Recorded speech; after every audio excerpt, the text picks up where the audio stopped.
and the reasoning behind it. So we're going to start from the very bottom and go with your basic equipment, basic Langstroth equipment. As soon as I figure out how to, there we go. Bottom boards, high bodies, inner covers, and tops, and the reasons why you want to use this or that, depending on the type of season or what's going on with your hive and where you're located. Let's start with the bottom boards. This is a picture of some cypress bottom boards in all three sizes, and we'll get to the sizes in a little bit, but all the equipment is the same per size. You understand what I'm saying? Bottom boards, there's 4 basic kinds. There's a plastic, which is pretty new to the market. They're easy to clean. Most of them have a hive stand incorporated into their design or are made to where they will fit into a hive stand made by the same company.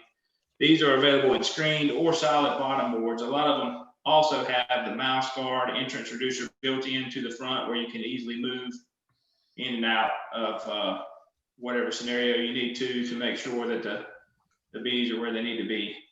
A solid wood bottom board, we prefer the cypress just because most of the time that's where most of your moisture is located, is in the bottom board.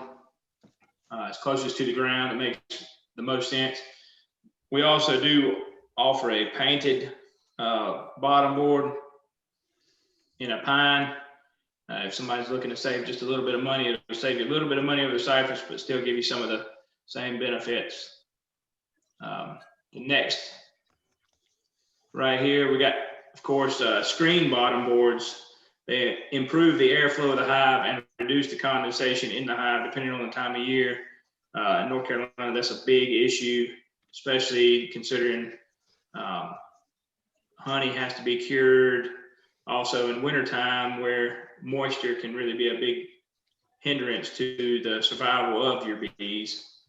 It's used as part of an integrated pest management system to help control varroa. Using sticky boards, you can kind of test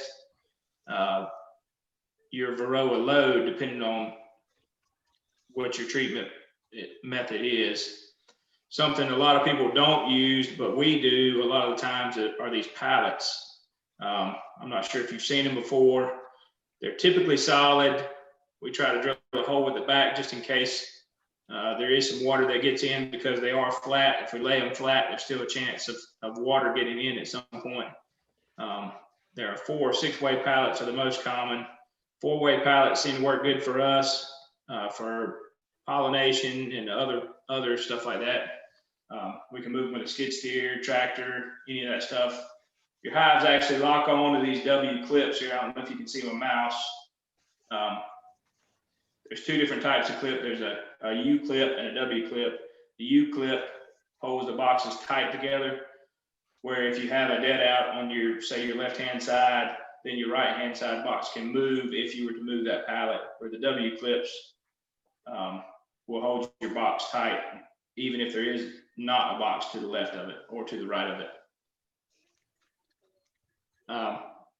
Go to the next slide here. We're talking about hive bodies. And you think about hive bodies and everybody says a deep, a medium, whatever, but hive bodies are not called so because of their size, but because of their content. You can use a shallow as a hive body if you want to. That's where the majority of your bees live. The brood is reared. They have some variation in characteristics. The finger jointed typically comes unassembled. That's because it ships in a smaller area. It's slightly cheaper to ship, and it is also available in different grades.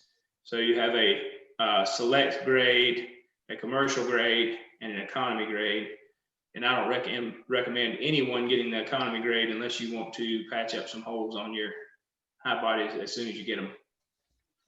It can have loose or open knots at varying stages throughout the hive body.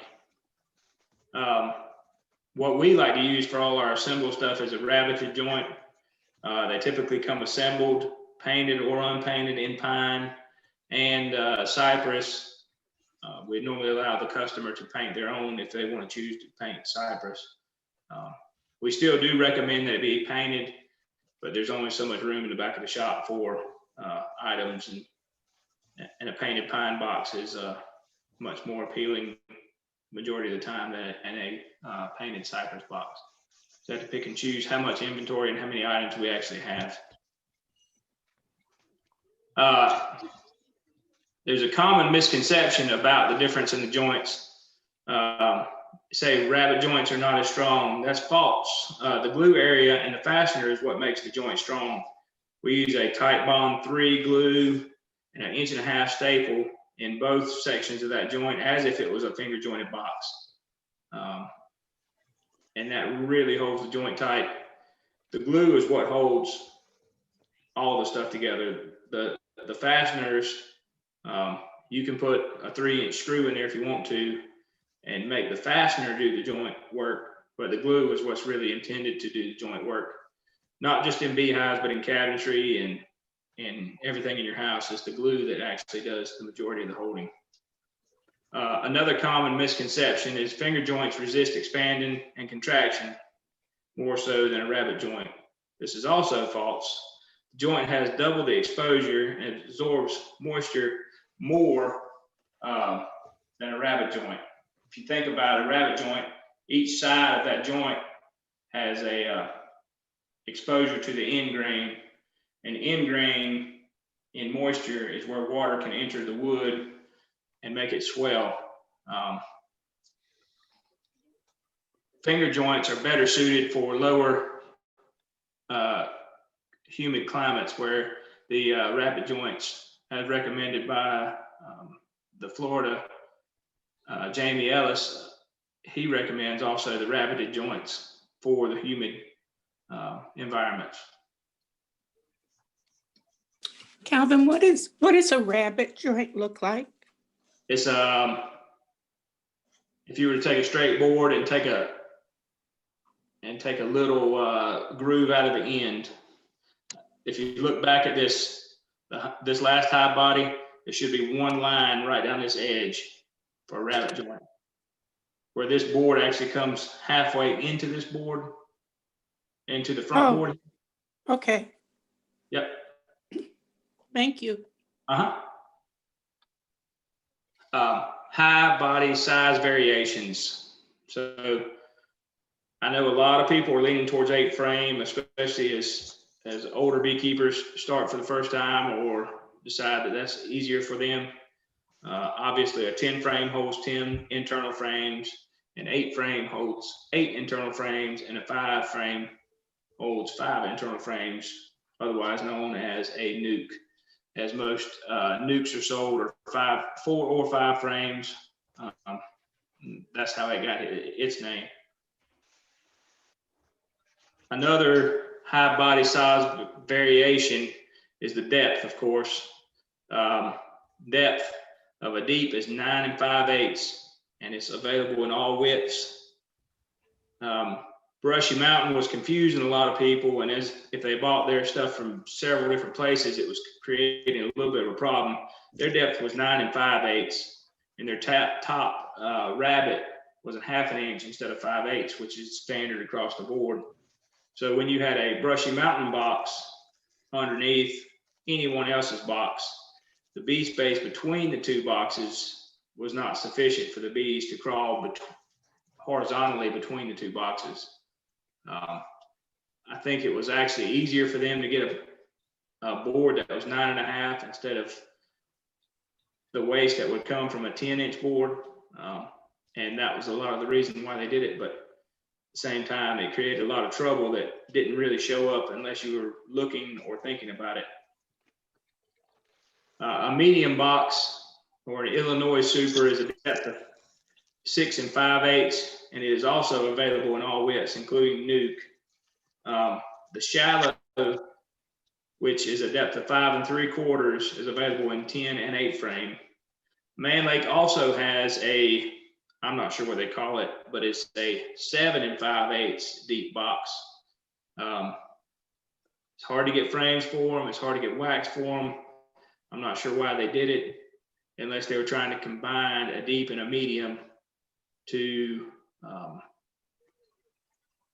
meet some need that I haven't seen yet. But that's just something to make sure you don't get one of those unless you're prepared, you got the frames and everything together at one time. So the reason why people choose one over the other, 8 frame mediums or 10 frame mediums or all deeps or whatever. 10 frame is a standard size from Mr. Langstroth. Other sizes are chosen from ability, as far as the ability to pick up and move. So let's do a little bit of calculations here. A deep frame of honey weighs approximately 8 pounds. Thinking that an entire 10 frame deep box of honey is going to weigh 80 to 90 pounds, right? So you got to consider a little bit of weight for the box, a little bit of weight for the actual frames. And in my experience, it's about 10 pounds for the box and the frames. A medium frame of honey weighs approximately 5.3 pounds, and a shallow frame of honey weighs approximately 4.75 pounds. So for medium frames, 10 medium frames, including honey, which is what the standard is, will be about 60 pounds. It's not impossible to pick up, but it is a lot of weight. The 8 frame mediums of honey, including the box, will be about 48 pounds. So as expected, with 20% fewer frames, the weight should be about 20% less when you're moving that type of stuff. I found a lot of people don't consider that the cost of the box for a 10 frame and 8 frame is, if not identical, very similar. And the few times that you're actually going to pull honey or pull a lot of frames of honey, when I come to, occasionally I'll find a deep full of honey, and that's a lot of weight, 90 pounds, 80 to 90 pounds. So instead of trying to lift the whole thing at one time, I'll set an empty box on the truck and move those frames 2 or 3 at a time to the truck. And a lot of people don't think that all the way through, where you don't actually have to pick up 60 or 48 or 90 pounds all at one time. But it's just another way of thinking about stuff. So going to your covers, tops, and lids. A lot of people use this standard inner cover. The best reason I found for it to be used at all is to keep the frames from being propylized to a telescoping top. Can you imagine trying to reach in and pry those frames loose and upset all those bees at one time while you're trying to get those top frames loose? It could be a nightmare. It can also be used as a secondary entrance with a telescoping top during the honey flow. If you can see the front of this picture of the standard inner cover, there's a notch there. That notch is important. You can either face it towards the front or back of your hive, depending on how you want it oriented. And there should be enough room in your telescoping top to slide it forward or backwards to either open or close that exit or entrance, however you wanted to call it. A lot of the old timers use this as their second entrance during the honey flow to increase or to decrease the amount of time and area the bee has to be in the hive, and potentially increase the amount of honey that they can produce during that time, where you can just walk through that entrance and walk right on to the honey super. The ventilated inner cover hasn't been around nearly as long. We use them a lot when we're using a top feeder, which we'll get to here in a minute, but it helps the top from getting moldy with that sugar water, because your sugar water can't be but so thick for the bees to be able to take it. There's a lot of water that condensates on either your inner cover or your inner top, your telescoping top. And a lot of times the little bit of air coming from the ventilated screen can really reduce that. In wintertime, it helps a lot on your condensation in the hive as well, allowing your quilt board, if you have one, or even a candy board, to give off some of that moisture instead of releasing it back into the hive, which can kill your honeybees in winter. Next thing is telescoping top. It's pretty standard across the board. It's the most economical solution for most backyard beekeepers. It's metal, it's tough, 3/8 plywood on top, ours are. The metal wraps all the way around the side, so any water is going to be shed from the hive. Should have some consistently bigger than the box all the way around, so no water should actually drip on the box. Maybe just a little bit on the bottom board itself, but I've seen a lot of people paint the top of their hive their telescoping top white to help regulate the temperature in summer. I can't tell you that it makes a lot of difference or not. A lot of the old timers are the ones who do that, saying it helps keep the bees a little bit cooler. Any questions to this point? I have a question about the screened inner covers. Yes, ma'am. I started using them on a few hives a few summers ago, and then I noticed, because it was summer, that it kind of motivated other colonies to rob the hives that had the screened inner covers. Like, I guess the smell of their nectar was more apparent to them. And then I also found yellow jackets going through them. So I only use them like outside of the robbing season times. But I was curious if you've heard of that, or if you make other screened inner covers that have like a smaller opening, like a tighter screen on them. Yeah, that's a number 8 hardware cloth. It means 8 wires per inch. That's pretty standard across the board, even for a screen bottom board. We don't make them with any tighter screen, but most of the time when I use them consistently throughout the yard. So like if one hive has it, every hive has it. That and makes sense. they're all equal as far as the robbing is concerned. Hey, Calvin, I got a question for you. Yes, sir. What do y'all like to use? Do y'all like the telescoping or the migratory tops? I use the migratory. We're getting ready to get to them here in a second, but it's because I use the pallets. Yeah. There's not room for the telescoping top on a palleted hive.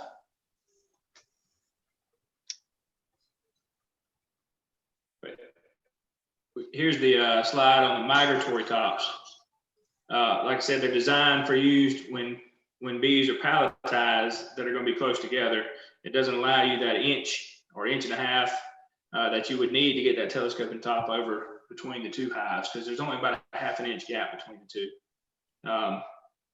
The other reason I like the migratory tops is no inner cover is needed. So that's one less piece of equipment to buy or keep up with or store part of the year. Professional pollinators prefer them without the metal coverings. So if you decide you want to get into pollination, it's better to go ahead and get them without the metal. A lot of the bee haulers will not haul them if they have the metal tops on them, because it'll rip their screens. Something I found out at one point. That's interesting. Yep. And then the garden top, or garden hive top, or copper top, as I refer to it, even though it is a lot more expensive, it does have some benefits, because there's some dead airspace between the flat area that your inner cover sits on and the pitch of that roof. So there's a little bit more insulation in the design.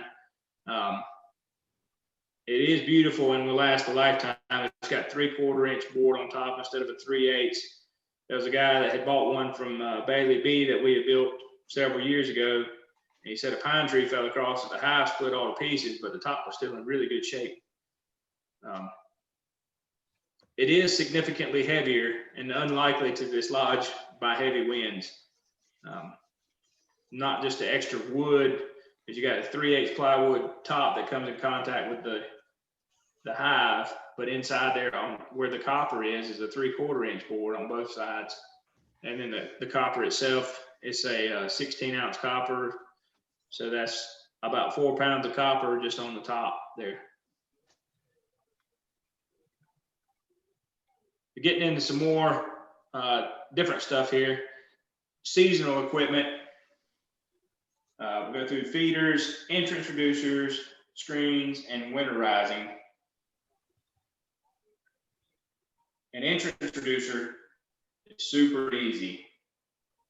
It's easy to use. Oh, excuse me. I'm talking about entrance feeder here. I'm sorry. Skipped down the wrong slide. It's easy to use and inexpensive. The entrance feeder can also incite robbing, as like I said before, it's very easy to tell when it's loaded. It has sugar water right there on the front porch, especially if it's leaking. It has a smaller capacity, which means the frequent refills. I've seen a strong or brand new hive package of bees that can easily take down 3 quarts per week when starting out. So even though you're saving some money on the actual piece of equipment, you're not necessarily saving money because you're out there 3 times a week looking at this empty jar saying, I got to make more sugar water. But it is easy to tell when more is needed and it's visible without opening the hive. I have heard and you've seen some people use half-gallon jugs to increase the time between filling jars. That's fine, but if you have a brand new package of bees and you put a half-gallon on there, it may fit that box up if you're not sitting quite right. If there's no propolis or anything like that to actually help hold that thing down, there's not going to be a lot of actual weight. So keep that in mind. And then also something I hear a lot of new beekeepers do is avoid this mistake. Don't overfeed the colony. If the bees fill the available cells with sugar water, the queen cannot lay. Without new brood, a hive is doomed to fail. I'm sure you've seen it. I'm sure you've heard about it. People will get some comb from last year where their bees did not do good. Feed them a lot of sugar water the first 2-3 weeks, and then say, hey, my queen's not laying. Well, she really doesn't have a place to lay because they backfilled all of that with sugar water and just didn't realize what was going on.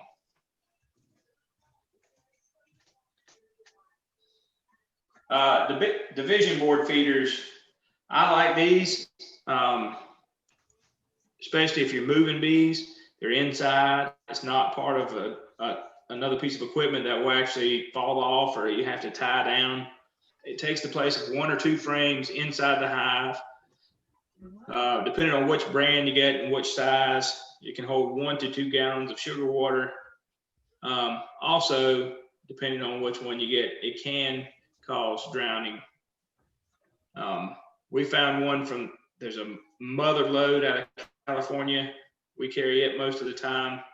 It has where this yellow one has floats and the actual ears that sit in the frame rest are about 1/4 inch. The mother load one curves down in the middle to a set of ladders. And I've had trouble with the man lake ones if you use a migratory top because the top is flat and the man lake ladders are slightly above the wooden surface.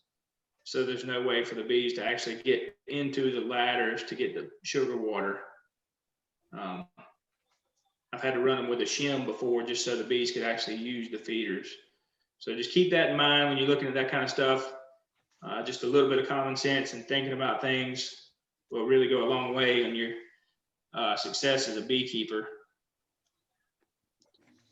We also use a lot of these, a miller feeder, if our bees are going to be stationary for some time, or if they're in my queen yard and I'm using those for breeding. This will hold up to 2 gallons of liquid feed, about 1 gallon on each side. It does not create robbing unless you use it with that ventilated inner cover and a migratory top on top of that. That's probably the worst case scenario. The drowning of bees is usually not significant. There's always 1 or 2 that kind of fall in as their last breath takes them and will die in there, but they can be easily cleaned out. And one thing about the 2-sided ones that can be divided into 2 sections, providing water and syrup in the heat of the summer. I know a lot of people have problems with bees going to pools and bees going different places to get water in the heat of the summer. And this can actually help alleviate some of that. And especially if you add a little bit of salt or just some of the same stuff that you put in the pools, they'll be very happy with you. There's top jar feeders or buckets, or this is the Be Smart feeder you see right here in this picture. The feeders are enclosed inside an additional hive body. So if you got an additional hive body, that's great. A lot of people don't. The bucket feeders normally hold 1 gallon and can be seated right over the inner cover hole, where the bees come right up through the inner cover, get their sugar water, and can go back down. Also, multiple quart jars can be used at the same time, providing an equivalent volume of feed. They can put up to 4 of those quart jars in there at one time and have your same gallon, but it's an extra piece that can go in there right over your inner cover. Some people use a Vivaldi board, that type of thing. You can use something very simple, just a piece of plywood with 4 holes drilled in it for that lid to sit in, and that will work also.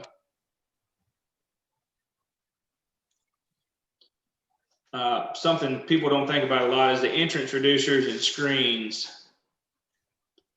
So a standard entrance reducer costs less than $2. It should be reversible, about 3/4 on the one side entrance that you see facing out currently on this picture, and up to about 5 inches on the other, depending on what your honey flow is expected in that area. I think we do most of ours at about 4. The depth of the cut should be no more than 3/8 of an inch deep. Any deeper and mice can enter the hive for sure. We try to cut them at about 5/16, which is snug. And it works great on the solids, but it doesn't give you quite enough room on the screen bottom board. So we try to use the 3/8 because that wire can be just a little bit inconsistent. We do recommend not using treated wood for this item. I've heard multiple times, one of my very first beekeeping meetings I went to at Moore County, the guy said, well, we made an entrance reducer out of pressure treated and drilled some holes in there and all the bees died. Well, what happened is that pressure treated swelled up and released some of those toxins.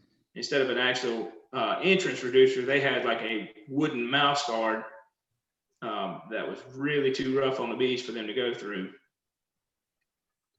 But the reason for the standard entrance reducer is reducing the hive entrance helps keep bees protected against robbers and any other threats. Especially important during robbing season or if the colony is weaker than any other colonies in the yard. And it's so easy. Calvin, you had a picture of the plastic bottom board that had yellow and blue, and I thought you said they were entrance reducers. Can you just slide them around, or how do they work? Yeah, they actually come up and down. So you can either close off ones, you flip it over and it closes it off and it only allows ventilation, or you flip it 180 degrees and it's an entrance reducer, almost like a mouse guard. It has a round hole in it. Okay. Yep. And next is a mouse guard. They're typically made of painted metal. They're still relatively cheap, $5 to $7. Small holes so mice cannot enter. If a mouse gets into a hive, which most of you probably know, the bees will either kill it, encapsulate it. But in the springtime, when those bees have the first opportunity to leave that hive, they will, because those mice have stunk up that hive so bad, you just about have to put the whole thing in bleach water for about a week before they'll go back in there. But it will impede the flow of bees into the hive if left on too long into the springtime. So if you just decide you're going to be a lazy beekeeper and not take this thing off all year, you're really hurting yourself as far as your honey flow, because there's no way that a full bee full of honey coming in as fast as he can come in is going to make it through that hole with all his nectar and pollen that he's bringing in. But it's typically used over winter time. And I know there's one guy here in Moore County last year, he lost 9 hives to mice. I'm sure it wasn't just mice, but he had a mouse in every one of his 9 hives that was close to the edge of a field. And all of those hives absconded over the course of winter. Something that we started doing this year is just the screen wire, the number 8 screen wire. Hive beetles can still get in, mites can still get in, but also air can get in. mice cannot get in. And it's really cheap. Like you can just bend it and stick it right in the entrance and reduce it down from anything to 2 bees wide to 5 inches wide, and then just add another piece as necessary as the seasons change without doing anything to your actual hive. It reduces robbing. We've seen a little bit of reduction in bearding compared to those that have an entrance reducer on them, because there's still quite a bit of airflow through the hive. A Florida moving screen. The reason it's called a Florida moving screen, you think about here in early spring, if you want to move bees, it's cool enough where you can catch all those bees inside. But in Florida, it's never really cool enough for all the bees to go inside on a consistent, where you can plan it for moving bees. So these guys came up with this thing, and actually that bottom piece, part of it has, I think you can see 4 little holes in there. The bees will go in, but they can't find their way back out. The majority of them can't find their way back out. Occasionally you'll have 1 or 2 that do, and that's fine. But the majority of the hive will go with you wherever you take this thing to. So you can stick it on one evening and not worry about how much ventilation the bees are going to have, because they still have plenty of area to have ventilation. And then you still get most of your bees going to your next location with you. A moving and robbing screen, it does both. It is available in plastic and wood, excuse my typo there, and can also be used to move hives. I don't know if anybody's seen this ultimate robbing screen. We sell quite a few of them. It's actually put in with a heavy duty thumbtack, and then their doors are sticking straight out from the hive there. It works very well. They have a lot of ventilation, not quite as much as the wood. It's primarily used to limit robbing by confusing the bees about how to enter the hive. So we recommend installing this time in the early morning or late in the evening when most of the bees are home and can figure it out from the inside. Even if you have one of the same devices on every hive, they can't seem to figure out how to get into another hive during robbing season. And it still has plenty of ventilation available to move if you need to move your hive. So going into winterizing, which is something that we think about a lot here, because I know I'm not a perfect beekeeper. My hives don't have 2 honey supers sitting on them ready to go in November, as much as I wish they did, and a full brood chamber of bees below. So we look at winterizing as a way to, it's kind of cheap insurance. Candy boards provide winter feed without the need to open the hive or disturb the bees. The solid sugar won't spoil and is available when bees are active enough to seek it. And pretty much you set it and forget it. When you starts getting chilly, you can kind of wait and see how it's going. I got mine all on probably 2 weeks ago, finally finished up the rest of them. It was a little later than I wanted to, but it still worked out fine. Because you kind of pick your warm days and you go out there and you have them all ready and you just throw them on there. Even if they do have some honey, with the way spring was last year, I would hate to risk it, knowing how much honey was actually eaten during that 14 days of rain we had last year. I just couldn't imagine how much they could eat if we had something similar to that coming out of winter this year. So quilt boards along the same thing. It's fantastic protection against moisture in the winter months. The humidity in North Carolina can cause fatal conditions for bees in wintertime. I'm sure you've heard that before. Moisture collecting on the cover can drip into the bees, chilling them and actually causing loss in the hive. The quilt boards are filled with wood shavings to absorb the excess moisture. It's cheap, quick, and effective. These shavings, this stuff can be used year after year. We stack ours up in the basement and put something on top of them to make sure the mice don't get in them. And next year we use exactly the same ones, making sure all the shavings are dry when we actually put them up. But I've had several people say, well, you don't need them or you shouldn't get them or whatever. To me, it doesn't make sense not to. Like I said, I'm not a perfect beekeeper. I wish I was. I wish I had every hive with plenty of honey going in the winter, and I wish every queen was laying to the utmost of her ability, and I wish every mite was dead I had in any hive, but it doesn't always happen that way.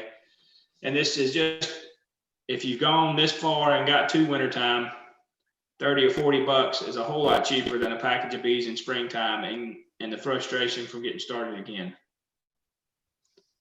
Going on some non-standard equipment. I know there's some people in Chatham that like the long laying hives and some top bar hives. This is our basic top bar hive that we built actually as a request from Dadant. They were looking for one that could be shipped because they got a contract with the state of Virginia to provide top bar hives to new beekeepers. So we made this one where you can fit flat and it's easily put together. It's considered a more natural way of beekeeping. Bees build all the comb themselves. Slightly harder to manage because most systems of management are based on the Langstroth hive as far as treatment for mites, any of that type of stuff.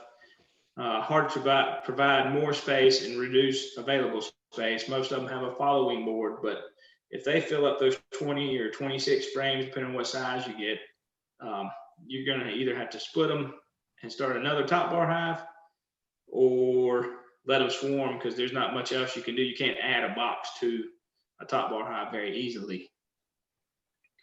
And from my experience, it takes some practice to learn how to turn the frame without damaging them.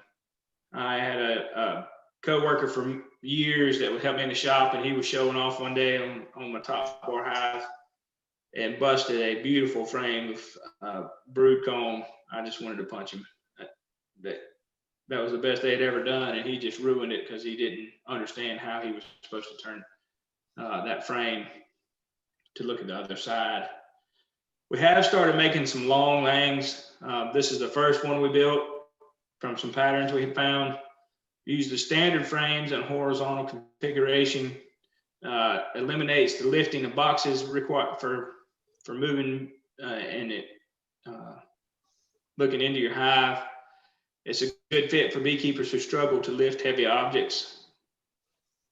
Should expect about the same amount of honey as a 10 frame box. From what I have understood about them. This one has 3 entrances, a following board where you could either start with 1, 2, or 3 hives in there. Is anybody that's in chat currently using one? Do they have any recommendations? I know some of the people in Chatham County do like to use them. Hi, Calvin. This is Lori. Our club actually has one at the college, and we use that for demonstration purposes. And several of us in the club have the long langs. And I personally like them because as I'm getting older, it's getting harder to lift those boxes to shoulder height if I need to do that. The one thing I would say that I've changed is I made all of mine solid bottom boards because I found that the screen bottom boards, it was just too much ventilation, and also it was a wide open entrance for hive beetles, and the bees are doing very well with the solid bottom boards. They keep it clean, and I haven't had any problems with hive beetles with my solid bottom boards. Good deal. Do you have a hinge or a top that comes off of that hive completely? Oh, I've got a hinge for sure because it's just too wide a span for me to lift that heavy top there. And at the college we also have, it's hinged too. And you have it hinged on the back or the front? This is project research I'm doing here. Oh, okay. Mine personally and the one at the college They're are hinged on the hinged in front. Gotcha. Yeah. So you actually operate them from the back. Yes, Okay. yes. Hmm. Do they have Yeah, we- slats on them? I've heard of some people putting the slats on top of the frame so you don't have to open up the entire box at one time. I use inner covers. I think this, I've used one that had the slats, and it was cumbersome to use 20 some slats or so. Um, and so I use like 3 10-frame inner covers. Gotcha. I think Phil's on too. He's got those. Calvin, we have a guy in our club that he might be on, but he's actually built several. Hmm. But he is certainly a craftsman. This was our first one we had tried, and we actually had a customer come in and really, really want it. And I said, well, we'll sell it to you, but we want the feedback on it. And just also just trying to get some more feedback from people who have used them more than at least a season, because he got it for his wife for Christmas, you know, so she hasn't really had a chance to use it yet. I don't know about the way that you've got the stands. Does it seem pretty stable? Yeah, Mine, he was mine are actually- canted a little bit, just for stability, you know, in the wind, or a clumsy beekeeper like me might, you know, bump into it. Mhm. But He was actually going to use a 4x6 across the bottom to extend the legs out, and that's kind of why we built it that way. oh, okay. Mm-hmm. That's nice looking. I like, you know, the 3 entrances that you have there, so you can open them up and reduce them down for 3 separate colonies. Right now, I've got a nuke running beside a full colony through the winter time, and they no problems with keeping them warm. I now use the 1.5-inch thick walls. Mhm. Is that what you have? Yep. Yeah, I found that they ventilate really well and the inner covers, they propolize them up. They don't want any ventilation up top. Mhm. They propolize them because I put screen on top there just to keep them from flying out at me when I open up. But they Mhm. propolize it all up, so who am I to argue? Yep. That's right. I understand that. Well, thank you very much. Well, we're gonna keep Yeah, on. I'm keep glad working on them till we get- you're building these, because we got people who are interested in buying them. Mhm. Yeah, I've got a top bar I'm going to move to my house shortly and use that this year, and probably a long lane too, because it doesn't do me any good to build them if I'm not using them, because I'm my own best critique. You know what I mean? Like Oh yeah. I'm going to beat myself up more than anybody else as far as if this works or doesn't work. So Well, definitely for those who have trouble lifting, whether it's strength or back or shoulder pain, I found this a very nice way to keep bees. Help me keep them. and about how high? What's the top height for yours? Like the top? How high do you imagine that is off the ground?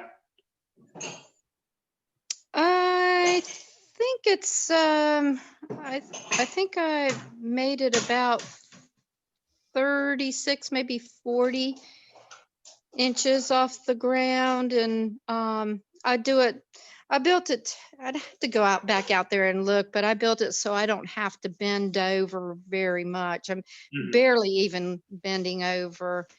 And that's the nice thing about these, is you can adjust them to whatever size customer, or they can either, replace the legs to the height they want if you're 6'8", or if you're 4'8". Mhm. So it really helps with, good posture. Gotcha. Very, very versatile to be Mhm. able to use that. They don't ship well, I don't believe. I don't think so. I bet they're expensive.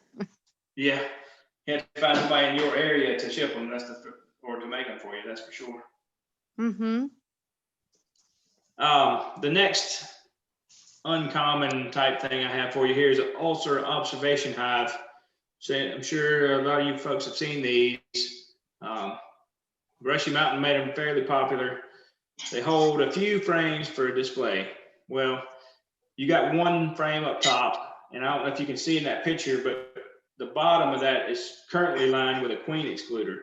So if you're fast and furious enough to find your queen and have her marked, you can set her in that top section. So when you go to the farmer's market or to a kid's thing to explain about bees, well, your queen's right there marked in the top section for you, and you've got 4 frames or 5 frames, if depending on if you want to put a division board feeder in there to support that queen, even though over the course of several days she will absolutely lay up everything that's in that top frame.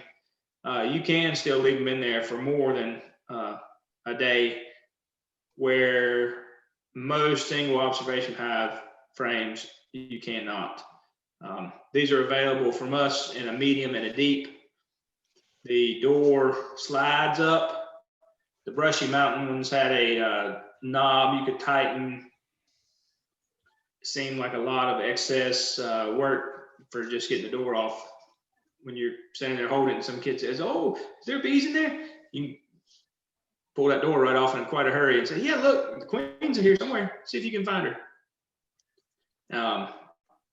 They do have a entrance down here, and depending on how you want yours, some of them have the round entrance feeder or entrance disc or a door that can be used. So there's a screen bottom board in there. Even if you get a little bit of sunlight in there, you don't really have to worry about them getting too hot. There's some vents in the top as well for a little bit of a chimney effect. The bees cannot come out of that stuff. We do recommend you keep a good close eye on it, because some little kid will get over there and open those latches if you're not paying attention, and you will have a time. Something else we've started building that hadn't had a lot of call for, but the people that want them really want them, are these large observation hives. We have one in the shop. We've taken it down since we've remodeled, and we'll be back up in the spring. But these can be for inside, outside, gardens, sunrooms, anything you can think of. This one right here has the covers on it. The cover actually covers up a jar feeder that's in the top, and this one will hold 10 frames, 5 deep frames high and 2 wide. And you can choose your entrance or exit. There's 4 vents, one at each top corner and one at each bottom corner. And you can choose whether if you want to go through a wall, or if you don't care because they're outside, then they can fly freely. But each side has a door. You know, bees like to be kept in the dark the majority of the time. So the doors are there to keep them in the dark the majority of the time. And when you want to come check on them, that's fine.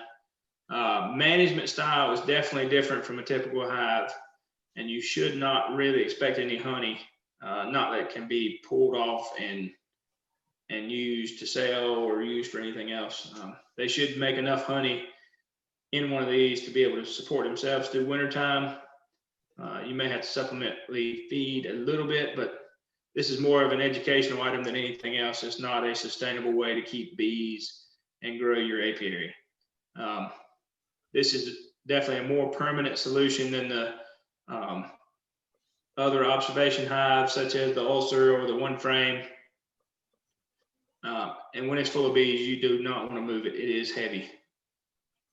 So the hive itself, the observation hive, is about 75 pounds. So then you think about what the weight of a 10 frame deep box is. Inside of that, that's another 65 pounds. So you're 130 pounds, pretty easy to have to move it.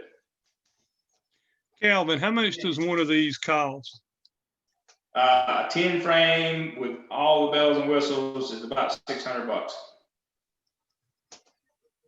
Now, we make the 10 frame also in one that swivels. It doesn't have the copper top. It doesn't have the doors. It's more of a curtain type where you can add your own curtain. And that's about $325 to $350, depending on if you get the 8 frame or the 10 frame. We're using that 1/4 inch Lexan. That's a big section of the cost for it. The cypress 1 or 2 inch 2x for the frames. So Do you know of anyone who, I guess, like who may have these in their homes? Like I was thinking of getting one, but then I'm wondering like if those colonies swarm, like are they more inclined to like go up into the soffits of the house, or like is that going to attract other I hadn't had any bees to problem come with that. We had nearby? ours in the shop swarm this spring. It's actually Yeah. swarmed 3 times. Oh, wow. Twice on a Sunday, 2 consecutive Sundays when nobody was there, of course. Oh, And cool. then 1 day during the week. So it about swarmed itself to death, but they went straight across the street, which is a bank building, went in the bushes, and then took off from there into a big pine tree across the railroad tracks. Oh. So Mhm. didn't realize what was going on until they took off out of the bush, you know, and then it's too late. So queen rearing boxes is another specialty. Queen castles are probably the most similar and are very to the standard equipment. You would cover this with a 10 frame telescoping top. These are available in deep or medium frame sizes, and you can raise up to 4 different queens at one time with 2 frames of bees on each frame.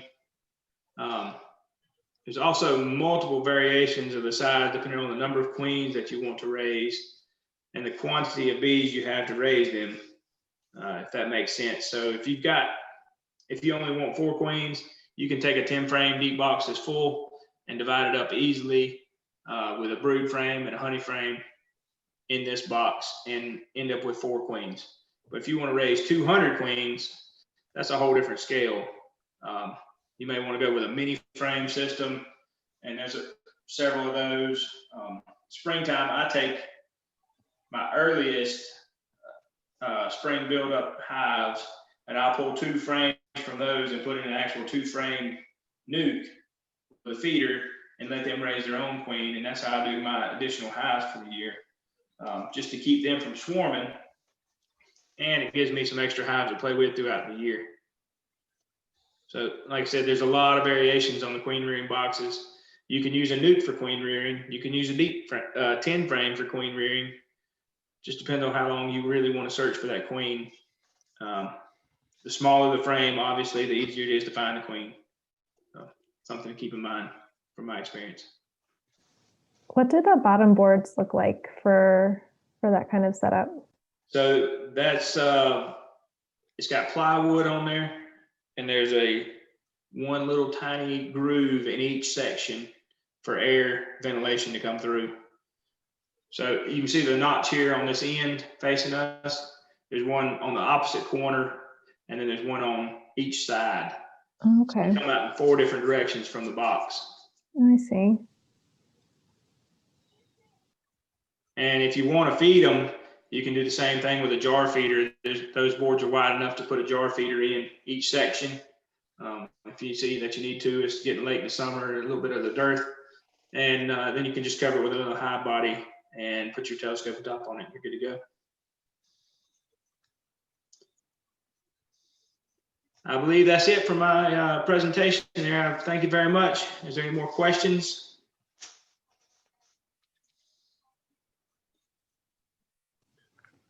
I just want to say I had never heard of a Florida moving screen before. So I definitely learned something new. And I also, the Miller feeder, I always thought a Miller feeder was another name for a top feeder. I didn't realize they can have like the 2 separate sides to them. Yeah, so that looks really helpful. Both of those right now. The 2-sided, we're only having the 10 frame currently, and it's painted, but we'll have the 8 frame and the nuke before long. We do have a full line of painted stuff this year, painted bottom boards, painted screen bottom boards, 8, 10 frame, nuke, all the way across the board. So if you really get in trouble in swarm season, we got you covered. Hey, Calvin, are you feeding a lot of your hives right now pollen patties? I'm not. I do have some dry pollen on some of the yards, but they're not out much consistently. And it seems like the dry pollen, if it gets much moisture in it at all, it goes bad pretty quickly. It does. I agree. Well, I think you did an excellent presentation.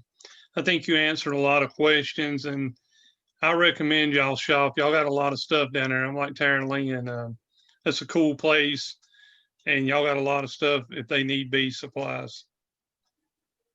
Thank you. Yeah, and I know what you didn't have in your presentation are the gorgeous quilted items that are in the store. I have one of a purse that I got there. I love it so much. It's just beautiful. And I know that you guys have like table runners and other quilted pieces with just beautiful material with bees and other pollinators on them. Is it your mom who makes them? It's my grandmother. Your grandmother. Yeah, she's about the third highest paid on the payroll. The No, she can't even retire, man. Yeah, I don't think she wants to. They're gorgeous. How many are y'all going to raise your own queens this year, Calvin? Yeah, we got 2 yards set up right now. Okay. You have idea what your queens might cost if somebody in here wants to know? Dad probably has a better idea. I think they're probably going to be about the same as they were. Ours last year were 30.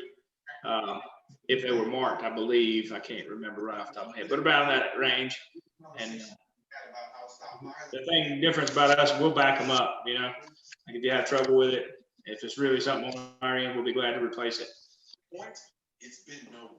That's good for North Carolina raised queens, because I've seen a lot of places they're in the mid 30s now. Yeah. I'd rather sell out to people in North Carolina than have to look elsewhere to sell my queens. I agree. Calvin, do you also prove your queens, like let them lay for a week or two to make sure? Oh yeah. Yep. That's great. That is huge to know that you're selling a queen that's already proven herself. Well, if you don't, as a queen breeder, you're just kicking yourself in the butt, because if she goes ahead and lays 2 or 3 of those little mini frames or the whole thing full, then that's great. That's going to give that hive enough time to establish itself and not die out while the next queen or queen cell you put in there is raising itself up. Right. So like if you don't do that and you don't give them the time and they lay 3 eggs, you're going to have to go through those boxes every week and add bees to them. Mm-hmm.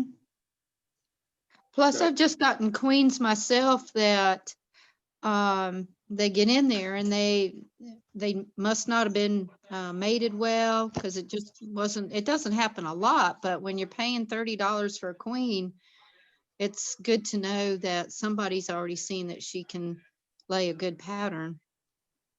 yeah, something I played with last year is trying to take a picture of the queen and the frame that she's already laid.